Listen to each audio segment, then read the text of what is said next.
Yes, he's got the biggest arms, he's got the greatest charm, and he does the most harm. Apart from when he's fighting John Jones, there is no other bloke that I could be referring to than Chael Sonnen. So let's have a look through his career and see what we can find out. Chael grew up in the double rough area of West Lynn, Oregon, which if you ask him would make Hackney look like bloody Disneyland. During his educational years, Mr. Sonnen would earn a load of honours for wrestling. I'm not going to list them all here because I really cannot be bothered, but there's a lot of them, I'll tell you that for free. While at university, he also earned a bachelor's in sociology, which would explain why he was so good at talking.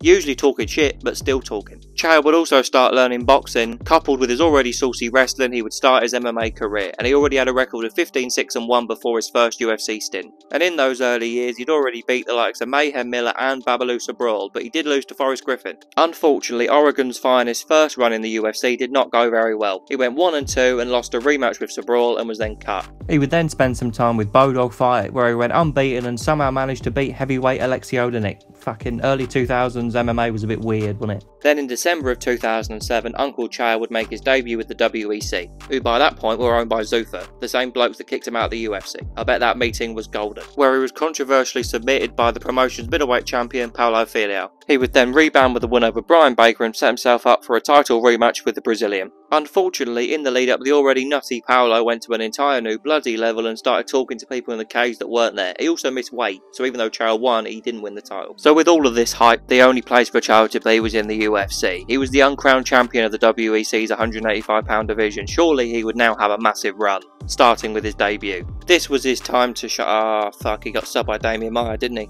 Shit. Well, that's not very good, is it? But not to worry, CPS fans, he would rebound with a really nice 3-fight win streak, including the win over Nate Morcord, to earn himself an opportunity against the untouchable Brazilian champion Anderson Silva. It was at this point that Uncle Chael's ability to talk a mountain of bollocks on a dime really started to show, as he completely battered the champion. And for 4.5 rounds of their UFC 117 main event, Uncle Chael backed up his talk and was dominating Silva. And then that bloody triangle choke came back and bit him right on the bollocks, and he got submitted with about 2.5 minutes left of what would have been an easy win. I've spent way too much time talking about Western and fucking Disneyland here. Let's get a bit of a move on with the rest of his career. He would rebound with a submission victory over Brian Stant and another W against British legend Michael Bisping, earning him another shot at silver. He had a lovely first round, but then started throwing some spinning shit in the second, ended up against the cage and got TKO'd. Fucking brilliant. He would then rebound against a top middleweight no he wouldn't. He fought light heavyweight John Jones for the title after coaching a season of Tough. Alright then, whatever you want to do, Danny, you big fucking beach ball. He'd lose that one in the first round by TKO.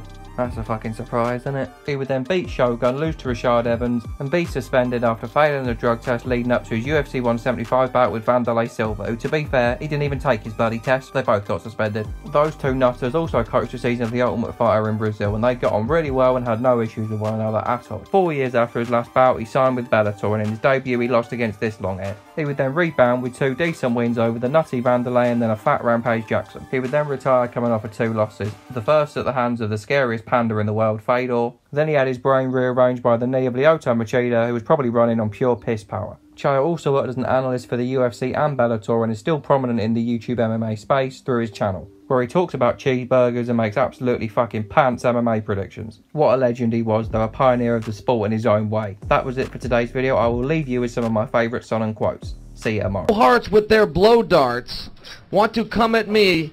They can send anybody they want, but don't send anybody you want back. There was a bus that, this is a true story. There was a bus that pulled up to a red light, and Little Nog tried to feed it a carrot while Big Nog was petting it. He thought.